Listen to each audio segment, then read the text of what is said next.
Bonjour, je suis Nadir du site Tantribal.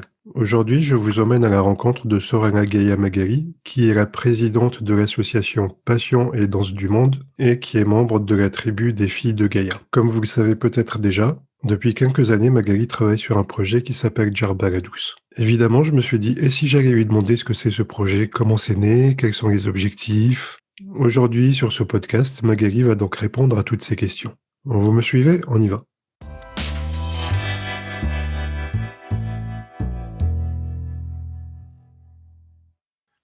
Alors Magali, bonjour. Bonjour Nadir. Est-ce que tu veux bien te présenter un petit peu aux personnes qui ne te connaîtraient pas encore?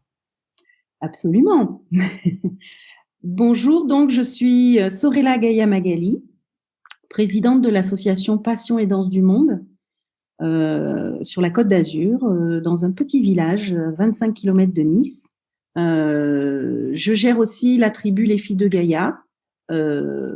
On danse, nous, principalement du style Fatchens Belly Dance, qui est une danse improvisée de groupe. Mais on fait aussi beaucoup de fusion avec des accessoires. Voilà, j'aime beaucoup les accessoires. Donc sabre, panier, jupe. Voilà. Donc mon association date de juin 2010. Commence à faire. Et le but était de développer au début, donc sur la Côte d'Azur, des événements et des stages surtout pour nous former en danse tribale, fusion. Aussi, on a fait danse du monde et très vite, on s'est concentré sur la danse ATS, donc appelée aujourd'hui Fatchens Belly Dance. Et j'ai organisé beaucoup de stages, beaucoup d'événements et développé du coup ce format dans la région sud-est. Voilà. Aujourd'hui, on va vous parler, enfin c'était l'objet plus du podcast, c'est le projet Djerba la Douce. Exactement. Voilà, qui découle complètement de tout mon chemin et tout mon parcours de danse. Donc c'est vrai que j'ai commencé par la danse orientale en 2003, ouais, on va faire 18 ans.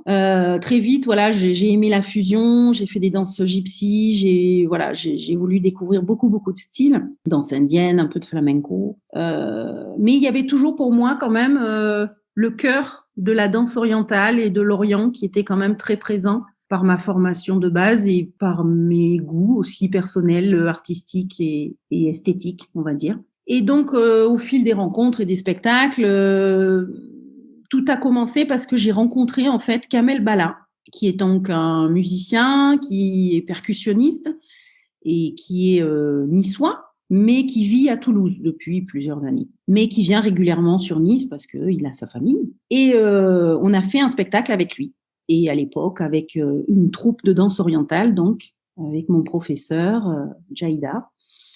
Et donc, je l'ai rencontré à cette occasion et on a gardé un bon contact. Il venait régulièrement, il nous faisait des stages de percussion. On a pu découvrir l'aspect musical de la danse. Voilà, c'est quelque chose aussi qui m'a toujours intéressée. Et puis, il y a 4 ans, 5 ans, donc on était toujours en contact. Hein, il vient régulièrement. On organise aussi des stages percussion régulièrement sur Nice. Il y a 4 ans, 5 ans, il me parle de son ami Chokri Trabelsi, qui est sur Toulouse avec lui, qui est musicien, joueur de oud, percussionniste, et qui a une très belle maison à Djerba, en Tunisie, donc sur une petite île au large de la Tunisie, et qui a monté un projet de chambre d'hôtes. Donc, il l'exploite déjà depuis quelques années. Et donc, il me dit, ce serait pas mal, qu'est-ce que tu en penses si on partait un peu se faire un petit séjour là-bas, des danseurs, des musiciens, un séjour un peu loin de tout et en même temps un moment de créativité, d'échange voilà, autour de nos passions. Et donc, c'est parti de là, le séjour Djerba la Douce. Et j'ai été très vite donc en contact avec Chokri, qui lui avait quelque part cherché un support d'une association qui pourrait élargir son projet et faire connaître son projet. Et donc, mon association était parfaitement, je dirais, apte à faire ça, puisque j'avais déjà un bon réseau en France de danseuses, de musiciens que je connaissais. Voilà. Donc, ça s'est fait comme ça au début. Et puis, sont venus se greffer d'autres intervenants, donc notamment Caroline Achouri, qui est donc professeure, chorégraphe depuis plus de 20-25 ans, je pense, sur Toulouse. Là aussi, qui avait un réseau important de danseuses et organisait aussi beaucoup d'événements et festivals. Donc voilà, elle est venue se rajouter au programme. On a eu les premières années aussi Stella, qui est une danseuse dans le Var, qui faisait du yoga, enfin qui fait toujours, hein, qui donne des cours danse orientale, fusion, très belle fusion. Et là, dans les derniers événements qu'on a fait, le dernier séjour, s'est rajouté Clémentine Laffa, qui est donc artiste, performeur, je dirais, et qui donne aussi des cours d'expression, expression théâtrale. Voilà. Donc, on peut travailler aussi l'aspect expressivité lorsqu'on va faire des spectacles, et c'est toujours intéressant de se perfectionner. Donc, le séjour a commencé à se construire avec ces intervenants. Il évolue encore, hein, il y aura peut-être d'autres intervenants les prochaines années. Le but, c'est vraiment que chacun mette aussi son savoir, sa passion, ce qu'il veut faire découvrir à travers le montage du programme de ce séjour. Donc, en général, le programme, on essaye de faire une journée d'activité, atelier le matin, atelier l'après-midi, et une journée un peu plus détente. Voilà, pour pas que ce soit non plus trop épuisant, mais souvent c'est vrai qu'on veut faire plein de choses, on veut faire beaucoup de choses. Et l'année dernière, en tout cas, ça a été un peu le retour des participants qui ont dit oh là là, mais on est fatigué, on a fait tellement de choses. Mais ils étaient ravis, bien sûr, mais voilà, on sentait qu'il y avait une espèce d'épuisement quand même à la fin du séjour. Le séjour dure 1 semaine. Voilà, donc les gens arrivent le samedi et on attaque le programme du lundi, voilà, du dimanche au dimanche suivant, pardon. Et cette année, on a rajouté 2 jours dans le désert.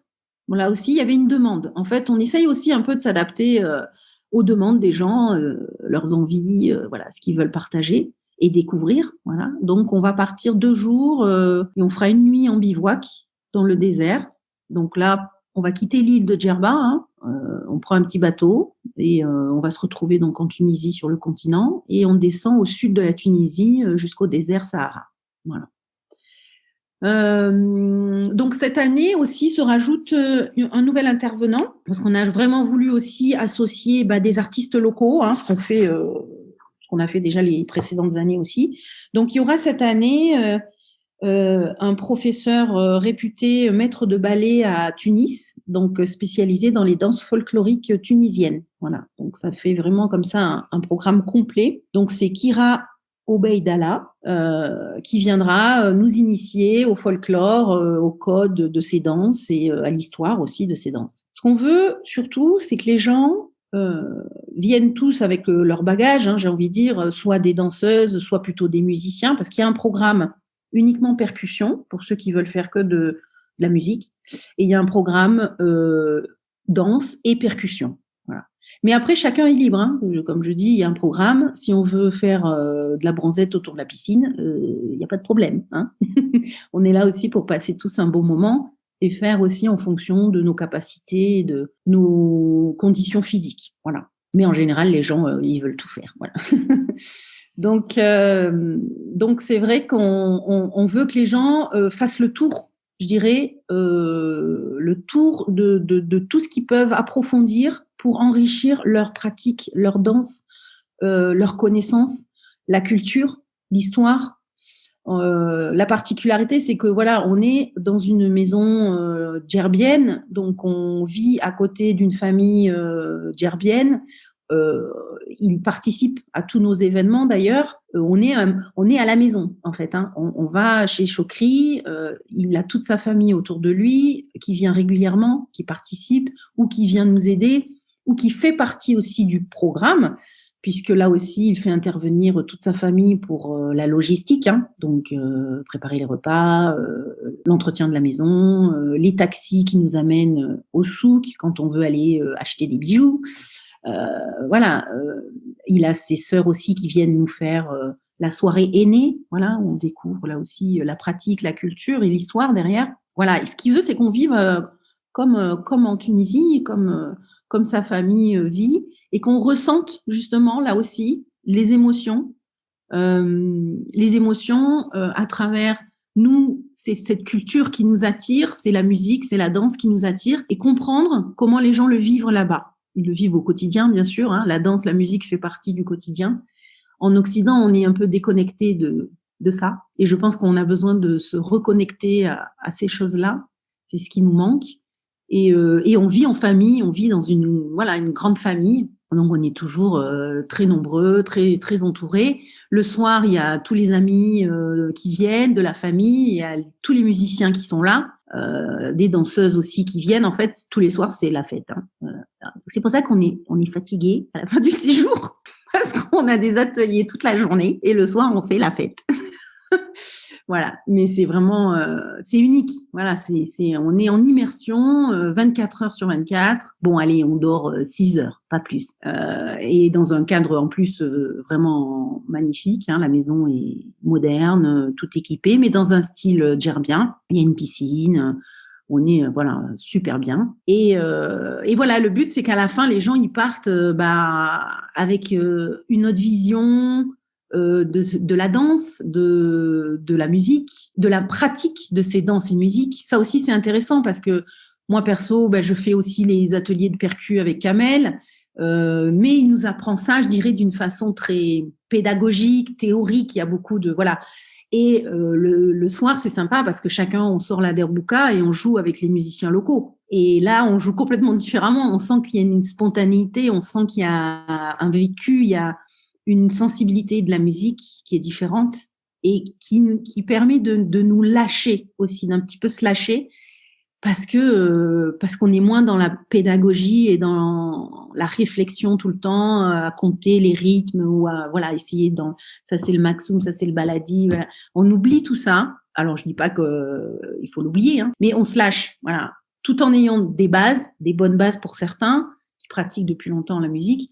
Mais là, on est avec des musiciens qui, eux, ils vivent complètement cette musique. Et là, c'est super. On voit vraiment la différence de pratique. Et pareil pour la danse. Donc, on veut que les gens découvrent aussi d'autres danses. Il y a des danseuses qui viennent, elles ne font que de la danse orientale, par exemple. Il y en a d'autres, elles sont un peu plus fusion ou plus tribal. Moi, je vais proposer 3 ateliers donc dans le style Fatjens Belly Dance. Le but, c'est de faire découvrir aussi pour celles qui ne connaissent pas et qu'elles aient un panel comme ça de découverte. Et cette année, donc ça sera la première année où il y aura les danses folkloriques en stage. Hein. Là, c'est vraiment faire le retour aux sources. Voilà, que les danseuses orientales, elles voient le pont avec les traditions, que les danseuses tribales dans le style Fatjens comprennent aussi les origines, hein, les influences des danses d'Afrique du Nord. Voilà. Donc c'est vraiment culturel. C'est d'ailleurs ça s'appelle le séjour culturel Djerba la Douce parce qu'on veut y mettre une part de culture vraiment importante. C'est pas juste on fait des stages, on apprend avec des profs et on vit pas à la tunisienne. Là, c'est plus on vit vraiment à la tunisienne, on comprend leur culture, leur tradition musicale et dansée, et on fait le pont et le lien justement avec nos pratiques, nous, en Occident. Alors, Voilà. si je résume un petit peu, c'est super bien, mais il faut des vacances en rentrant après parce que tout le monde est fatigué. Oui. C'est une bonne fatigue. Hein. On n'a pas eu de crainte. Hein. C'est vraiment une super bonne fatigue. Voilà. C'est juste qu'on balance beaucoup d'informations et en plus, il y a le côté immersion qui est quand même, ça peut perturber un petit peu. Hein. On mange à la tunisienne tous les jours. Enfin, moi, je sais que c'est le truc, c'est un peu difficile. Au bout de 3 jours, je suis un peu malade. Mais ça va bien. C'est parce qu'il y a de l'harissa partout. Mais on adapte les menus. Donc, on peut adapter les menus, il n'y a pas de problème. Mais c'est ça aussi c'est le voyage, c'est ça. Le voyage, c'est quitter ses habitudes, quitter son environnement, quitter son mode de pensée aussi. Parce que ça veut dire il faut s'adapter aussi à une culture locale qui est différente de la nôtre. Donc, il faut être respectueux aussi de cette culture. Voilà, on y va pour vivre vraiment une expérience en Tunisie avec des Tunisiens et vivre comme eux. Voilà, et ça, c'est ça qui est des fois fatigant parce que ça demande de se réajuster tout le temps. Ça demande de s'adapter. Ça demande une adaptation à son environnement. Mais bon, en général, ça se passe bien. Hein. Voilà, il faut 2-3 jours d'adaptation et puis tout le monde se fond dans le bain. Mais c'est vrai que c'est intense, en fait, hein. Et puis, on est H24 ensemble. Donc, ça aussi, c'est intense. Alors, c'est pour ça, on limite, hein. La première année, on avait un groupe important. On était quand même, je crois, 22 de mémoire, ouais, avec donc 4 profs. La deuxième année, je pense qu'on était 15-16. Voilà. Et là, donc, cette année, hein, le séjour, on coûte que coûte, hein, on a souhaité le maintenir. On a décalé, évidemment, étant donné la crise sanitaire. Donc, ça sera du 25 juillet au 1er août. Et là, pareil, on est 14. Voilà. 14 personnes. Il y a encore des possibilités, hein. On peut encore accueillir 3-4 personnes sans problème. Et là aussi, on propose aussi des facilités de paiement. Bon, pour ceux qui s'inscrivent, les gens s'inscrivent 8 mois à l'avance en général, hein. On ouvre les inscriptions très tôt, justement pour permettre d'étaler l'inscription, de payer tous les mois tranquillement. On va tout faire pour le maintenir cette année, sachant que comme on est dans un petit, je dirais, cocon familial, on va adapter évidemment le programme cette année. Il y aura moins de sorties dans le souk, il y aura moins de sorties avec beaucoup de rassemblements, on va dire. Mais il y a tellement de choses à visiter. Voilà, on a prévu une sortie en bateau. Donc, on va louer un bateau réservé que pour nous, hein. Il y a des sorties sur la plage.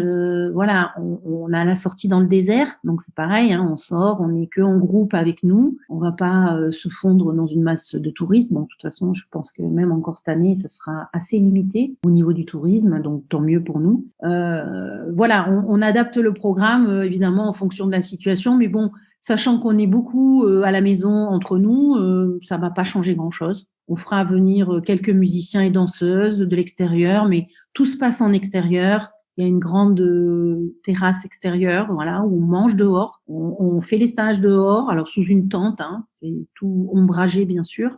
Donc on vit beaucoup à l'extérieur. Donc je pense que ça posera aucun souci particulier. D'accord. Alors, est-ce que tu peux juste me refaire un récap, parce qu'il y a eu beaucoup d'informations. Est-ce que tu peux juste me refaire un récap du programme, au fait? Parce que j'ai Oui. compris qu'il y avait de la danse, de la derbuka, de l'expression scénique, mais je veux bien vraiment un récap, juste, on va dire les titres. Ouais, ouais. Donc le programme, c'est ça en fait. Donc il y a des stages de danse orientale. Donc ça sera Caroline Achouri, qui en général nous fait travailler au fil de la semaine une chorégraphie. Voilà. Et le dernier soir, en général le samedi soir, on finit par la grande soirée où on présente un peu le travail de la semaine. Donc elle nous fait travailler vraiment l'aspect chorégraphique. Elle a prévu une soirée aussi échange, discussion, l'histoire de la danse orientale, voilà. Elle a beaucoup travaillé sur ces sujets-là, donc elle va nous partager là aussi toutes ses connaissances. Moi, je vais proposer donc des ateliers découvertes du style Fatchens Belly Dance, comprendre les concepts de base, hein, le travail en semi-improvisation, les placements, la tribu, le chorus. Et il y aura un atelier pour des danseuses un peu plus avancées où on fera du dialecte éventail. Donc, il y a Kira Oubeidala qui nous fera donc des ateliers danse folklorique tunisienne, là aussi, hein, pour vraiment comprendre les techniques, le fonctionnement et l'aspect culturel, hein, de ces danses traditionnelles. Donc, il y a Clémentine Lafa qui fait des ateliers expression scénique, expression corporelle. Alors, ça peut être sous forme de jeu, c'est très sympa, c'est très ludique pour dégager des émotions, ressentir des émotions, exprimer, ce qui nous aide évidemment, nous, en tant que danseuses ou pour certaines voilà, qui font de la scène, justement à se sentir un peu plus à l'aise. Après, donc, il y a Chokri et Kamel qui proposent, eux, les ateliers percussion. Voilà, donc soit ils sont à deux, soit un seul, selon leur disponibilité durant le séjour. Donc là aussi, c'est vraiment ouvert tout niveau. On va partir en début de séjour, révision hein, des rythmes de base, et puis on monte un peu crescendo pour travailler un morceau. Voilà, en général, il y a une thématique chaque année qui est différente et on travaille autour d'un morceau connu de musique classique orientale et on le décompose, on comprend tous les enchaînements rythmiques et à la fin c'est pareil, il y a une petite représentation musicale du groupe qui fait les ateliers de percus. Au milieu de ça, il y a des petits ateliers mais qui sont sympas aussi. Donc on va faire par exemple de la cuisine. Voilà, on va apprendre à faire quelques plats avec la famille qui est sur place. Donc ça aussi, c'est sympa. On avait fait l'année dernière aussi comment se faire l'épilation à l'orientale. Voilà, donc ça, c'était sympa aussi. Là, cette année, il y aura des ateliers calligraphie. Voilà, calligraphie arabe. Donc voilà, pour voir aussi le côté culturel et esthétique, puisque c'est un art. Dans la nouveauté, donc ouais, c'était ça, la calligraphie cette année. On est aussi allé l'année dernière, je crois qu'on va le refaire, dans un atelier de couture. Voilà, on avait fait un atelier échange parce que beaucoup de danseuses se sont improvisées couturières ou se sont perfectionnées pour certaines et ont vraiment créé, développé derrière des créations. Et donc, on a voulu échanger aussi avec une des sœurs de Chokri, en fait, qui a son atelier de couture. Donc, on est allé là-bas, on leur a montré qu'est-ce qu'on fait, nos costumes, comment on les fabrique. Et c'était un super moment de partage. Vraiment, rencontrer les femmes tunisiennes, on leur montrait nos costumes, on leur expliquait, voilà comment on fait ci, ça. Et à la fin, elles nous ont aidés. On voulait faire en fait un headband basique, et on s'est toutes mis sur les machines à coudre avec elles et tout. On faisait c'était vraiment très très rigolo, très sympa et puis un vrai moment de partage, quoi. Voilà, donc cette année, c'est ça. Il y a la conférence sur l'histoire de la danse, les nouveautés, la calligraphie. Voilà. Au niveau des sorties, comme je disais, il y aura une sortie en bateau. Après, il y a des sorties sur la plage. Voilà. On a prévu le désert. Voilà. On va faire des rencontres artistiques. Beaucoup d'artistes viennent à la maison régulièrement. C'est comme je dis, c'est un peu tous les soirs. C'est la nouba. Voilà. On va faire donc. Oui, j'ai fait le tour. Ça fait beaucoup de choses déjà. Et vous allez réussir à faire tout ça en si peu Mais de temps? oui, c'est ça le pire. On y arrive toujours. Alors, on y arrive toujours, c'est vrai. Voilà, il y a les sorties, comme je dis, en général, on fait une demi-journée, on va au souk, acheter tous les souvenirs, les bijoux, voilà, tout ce qui va avec. Là, on va s'adapter et on va faire venir le souk à la maison pour éviter de sortir et de se retrouver peut-être avec trop de monde dans les rues. Donc, on va un petit peu inverser les choses et on va faire le souk à la maison. Donc, voilà pour l'essentiel. Et donc, le dernier soir, c'est la soirée spectacle. Et là, il y a tous les voisins, toute la famille qui est là, qui vient nous voir. Enfin, c'est un super moment d'échange. L'année dernière, on avait fait, ça c'était super aussi. Ça change un peu le programme. Chaque année, il y a des nouveautés. On avait fait une soirée mariage. Donc, en fait, tous les artistes de Djerba étaient venus et nous avaient reconstitué un mariage. Et dans le mariage, en fait, il y a une espèce de défilé qui se fait dans la rue, tout simplement. Et donc, nous, on était là, on suivait tous les musiciens. La mariée, elle est sur le dromadaire. Elle est cachée sous une espèce comme une petite boîte, en fait. Donc, elle est sur le dromadaire. Et derrière, il y a tous les musiciens et toute la famille qui suit. Et nous, on était derrière aussi à suivre tout ce cortège. Voilà, donc c'était sympa. Voilà, on essaye chaque année aussi de trouver des nouveautés pour découvrir la culture et pour vivre vraiment comme les Tunisiens. Voilà pour le programme. D'accord. Est-ce que tu aurais une petite anecdote à nous raconter sur un des séjours précédents? Oui, il y en a plein, en fait. Bon, moi, bon, ça c'est une anecdote, mais vraiment personnelle. On a fait une sortie dromadaire le long de la plage et pareil, certains avaient pris le cheval et certains avaient pris le risque du dromadaire, comme moi. Bon, il se trouve qu'on était à 2 par dromadaire, donc j'étais avec Fabienne et je pense que le dromadaire, il n'a pas trop aimé qu'on soit un petit peu nombreuses sur son dos. Et donc, en fait, j'ai fini par terre. Voilà. Donc, j'ai eu peur parce que c'était juste le lendemain, en fait, on avait le spectacle, la soirée spectacle. J'avais encore un stage à donner. Et c'est clair, je me suis dit, mais je vais pas pouvoir faire de la danse, c'est pas possible. Je me suis vue m'étaler, mais vraiment, voilà, un peu de haut quand même. Bon, il s'était un petit peu baissé sur un côté, et voilà, je suis tombée. Et voilà, bon, ça c'était une anecdote, une petite frayeur, je dirais, mais bon, ça fait partie des voyages, mais bon. Plus de peur que de mal, heureusement. J'étais apte à danser le lendemain. Et après, une anecdote sympa aussi, plus de groupe. On a pris, il y a une sortie qui est très connue à Djerba, tous les touristes, je pense, passent par là. C'est le bateau pirate. Voilà. Savoir que Djerba, c'est vraiment une île vraiment qui est vraiment entre l'Afrique, l'Orient et l'Occident, qui a toujours été une île de passage, de grand transit D'ailleurs, c'est une île qui est très multiculturelle. Voilà, il y a une grande communauté donc juive sur l'île. On est allé d'ailleurs visiter.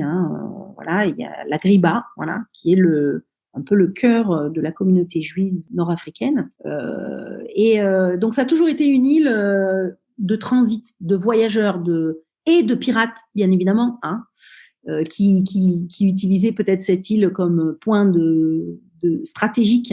Voilà. Donc, il y a une sortie bateau pirate et il y avait quelques jeunes pirates sur ce bateau qui mettaient l'ambiance. Ils étaient là pour un peu distraire les touristes.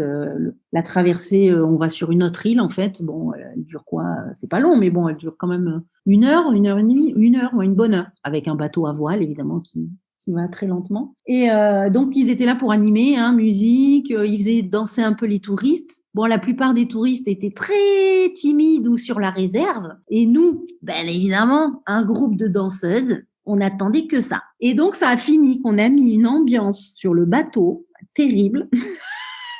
Et voilà, c'était vraiment un moment de partage. Là aussi, c'était super sympa. Les petits pirates, ils étaient contents d'avoir des danseuses avec eux, et les touristes tout timides à côté nous regardaient au début un peu étonnés en fait. Et puis au final, tout le monde a commencé à se lever et à danser, et c'est ça qui est beau, quoi. Faire danser tout le monde, c'est beau. Bon, bah, c'est super. Est-ce que tu penses qu'on a fait un petit peu le tour ou tu vois d'autres choses à rajouter? Moi, pour moi, là, j'ai parlé du programme, j'ai parlé des profs, quelques anecdotes, j'ai parlé un peu de Djerba, voilà, l'aspect géographique et culturel. Je pense que j'ai fait le tour quand même. Ouais, pour moi, c'est Oui, bon. oui, je pense. En plus, on a un petit peu l'historique Ouais. de comment le projet s'est créé et tout. Ça me paraît pas mal. C'est très bien. Alors, j'ai les 2 questions de fin pour toi. Mhm. Donc, à savoir, est-ce que tu as un danseur ou une danseuse que tu as en admiration, qui est un petit peu un exemple pour toi? Alors, j'en ai tellement. Franchement, c'est un peu réducteur parce que j'ai pas envie de, voilà, Mais c'est vrai que les dernières années, en tout cas, bon, c'est depuis ma certification en fait, en danse donc Fat Chance Belly Dance en juin 2016. J'étais à Barcelone et lors de ces certifications qui sont faites par Carolina et Mega, il y avait donc un troisième professeur qui les assistait, voilà, et qui a participé aussi au stage. Donc c'est Kelly Biston, voilà, qui est professeur donc instructor Fat Chance Belly Dance en Angleterre, dans le Devon. Et c'est vrai qu'il y a eu un gros coup de foudre avec beaucoup, beaucoup de participants lors de la certification d'ailleurs. Et depuis, on se suit. Son groupe d'élèves, en fait, on est devenu un peu ses bébés en Europe, quelque part. Et j'aime bien ce côté-là. Et donc, je suis allée 2 fois en Angleterre à son festival, Serendipity, qui est vraiment génial. Voilà. Wow, c'est impressionnant. Elle a réussi à fédérer la grande communauté anglaise quand même autour d'elle, je trouve. Et c'est drôle, c'est fun, c'est bienveillant. C'est à l'anglaise. On est dans un manoir au fin fond du Devon, en fait, un collège, en fait. Donc c'est vraiment, on dirait que c'est Harry Potter, en fait. On est là, toutes les petites sorcières de toute l'Europe, parce qu'il y a l'Italie, il y a l'Espagne, il y a l'Allemagne, il y a tous les pays d'Europe qui viennent à ce festival. Elle a réussi je trouve, à fédérer toute l'Europe. Et on est tous des petits apprentis sorciers dans ce manoir, et c'est trop rigolo. On dort sur place, puisque c'est un collège. On dort dans les chambres de 3, 4, voilà. Et voilà. Et donc, du coup, je pense que c'est vraiment Kelly qui est devenue ma référence pour d'autres raisons aussi. Elle est anthropologue, elle est vraiment très intéressante sur plein de sujets. On peut avoir des discussions, voilà, sur plein de sujets autour de la danse. Voilà, pas que la danse. Et elle a un vrai sens de la communauté. Elle prend des nouvelles de nous régulièrement. On est un peu quand je dis c'est Mama Kelly, on la considère vraiment comme Mama Kelly, c'est ça. Elle aime bien quand on est chez elle, elle a une très grande maison, c'est une ferme. On est autour de sa cheminée, on s'est retrouvés, on était peut-être 25 à la fin du festival. Voilà, on a pu continuer, rester 1 ou 2 jours chez elle. Et ouais, c'est particulier, quoi. c'est très très intime. Donc ouais, je dirais aujourd'hui c'est un peu elle qui est devenue une référence pour moi. Elle a créé aussi, donc depuis longtemps, hein, elle a une ONG avec son mari, en fait, en République démocratique du Congo, où ils sont très très actifs pour monter des projets, pour aider les populations locales. Donc c'est Sister to Sister. Et elle associe complètement ce projet à la danse, c'est-à-dire tous ces événements, la plupart des événements, elle fait des collectes, elle reverse une partie des recettes. Et moi, j'essaye aussi du coup de donner un petit coup de main à ma petite échelle. Et j'essaye aussi à chaque événement de reverser une partie pour son ONG. D'accord. Et un festival qui a l'air aussi très fatigant en apparence, d'après les... D'après les photos. Oui, d'après ce que tu racontes. Ah oui, on s'est retrouvés, on était peut-être 50, 60 personnes, c'est un gros festival. Et puis on dort tous ensemble, donc on mange à la cantine. Alors il y a un côté très scolaire, c'est un peu, on est à l'école avec Mama Kelly, mais j'adore. C'est très très intime et du coup je suis en contact avec tout ce réseau anglais, portugais, italien, allemand, parce qu'on a créé des liens au-delà de la danse, quoi. Voilà, on a créé vraiment des liens d'amitié très forts. Et toute dernière question alors, qui est-ce que tu aimerais inviter prochainement sur le podcast? Ah, alors peut-être que j'ai zappé. Non, j'ai récemment essayé d'écouter tous tes podcasts. Hein. J'avais du retard. Je découvre ce moyen de communiquer aussi et c'est très bien, c'est super. Il me semble que je n'ai pas vu de podcast de Julie de Saint-Blanca, qui est quand même la première sister studio donc en France, qui a été donc avec Ginny aussi les précurseurs, vraiment les premières organisatrices d'événements autour de ces danses et voilà qui a marqué quand même pour moi hein, toutes nos parcours hein, voilà de toutes les danseuses d'aujourd'hui. Alors là aujourd'hui il y a déjà la 4e génération hein, évidemment, mais voilà pour moi c'est quand même aussi en France en tout cas ça a été ma référence, c'est toujours, mais voilà ça a été pendant 10 ans ma référence par rapport à tout ce qu'elle a organisé, tout ce qu'elle a créé, tout ce qu'elle a fédéré. Et j'oublierai jamais quoi. Enfin voilà, c'est clair quand on montait à Paris, les estivales, Bénifusion, c'était là aussi. On se rassemblait, on retrouvait toute la communauté qui était encore toute petite à l'époque. Et ces amies de cette époque-là, ben, elles sont toujours là. Je suis toujours en contact avec elles. Là aussi, on a créé des liens qui vont durer, j'espère et je pense, tout le temps, au-delà de la danse. Donc oui, Julie de Saint-Blanca. Alors effectivement, tu as vu juste parce que Julie n'est pas, j'ai pas encore fait d'interview avec Julie, tout simplement parce que j'ai plusieurs choses à lui demander, notamment par rapport à son parcours, notamment par rapport comment la danse, enfin comment cette danse a pu démarrer en France à l'époque, et surtout aussi par rapport au festival Bélifusion que tu as cité. Ouais. Donc ça va être un très gros dossier à faire ensemble. Je sais pas, est-ce que ça tiendra sur un seul épisode ou sur plusieurs? Et surtout, comme on est à quelques kilomètres l'un de l'autre, on espère fortement que on pourra faire cette interview en face à face. Quand les conditions sanitaires le permettront et que on sera un petit peu plus au calme. Bien sûr. Mais oui, effectivement, les organisatrices des festivals actuels ou qui ont eu lieu à un moment et qui se sont arrêtés il y a quelques années, c'est aussi des personnes que j'ai envie de faire parler parce que bah ça fait aussi partie de l'histoire de ces danses. Et si tu veux, ce que je fais aura du sens que en comprenant aussi comment ces premiers festivals ont pu se monter, comment ça a pu engendrer d'autres adeptes, je dirais, etc., etc. Tout à fait, oui. Moi, je sais que voilà, clairement, c'est elle qui m'a inspirée. Et j'ai créé mon association, je l'ai invitée à Nice. Enfin voilà, tout découle d'elle, c'est certain. Alors mon association existait déjà, mais elle a influencé voilà derrière tout mon parcours et tous mes choix et toute ma vision de cette danse et de l'esprit de communauté qu'on a voulu créer quoi. Donc c'est clair, c'est elle l'inspiration première, c'est elle. Donc oui, forcément Julie de Saint-Branca pour parler entre autres de Berry-Fusion, forcément aussi parler avec Caroline Achouri de Back to the Roots, Ouais. forcément parler aussi, j'espère, avec Jenny de Tribal Umrah, etc., etc. Toutes les initiatives qui ont pu se monter puis depuis quelques années que cette danse est arrivée en France. Tout à fait. C'est important parce que elles ont la mémoire, elles ont l'histoire, elles ont rencontré tous les précurseurs dans ces danses américains, hein, puisque c'est un courant qui vient des États-Unis, il faut le rappeler. Et donc elles ont l'histoire, voilà, des débuts. Elles ont les souvenirs, des choses que aujourd'hui peut-être la troisième ou quatrième génération ne connaît pas parce qu'il n'a pas vécu ces festivals aussi, et c'est bien dommage, et n'a pas côtoyé et ressenti cette force de cette communauté. Donc oui, Julie, c'est déjà prévu et tu as bien vu que on ne l'avait pas encore fait, mais ça viendra. Bien à point, à qui c'est attendre. Tout à fait.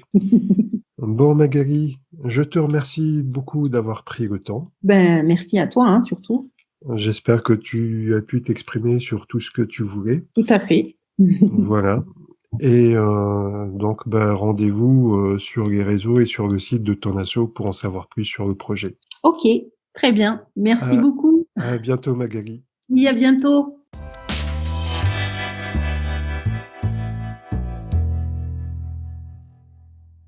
Voilà, c'est terminé. J'espère que ça vous a plu et que ça vous aura permis d'en apprendre plus sur son projet. Quant à moi, je vous dis à bientôt et d'ici là, portez-vous bien.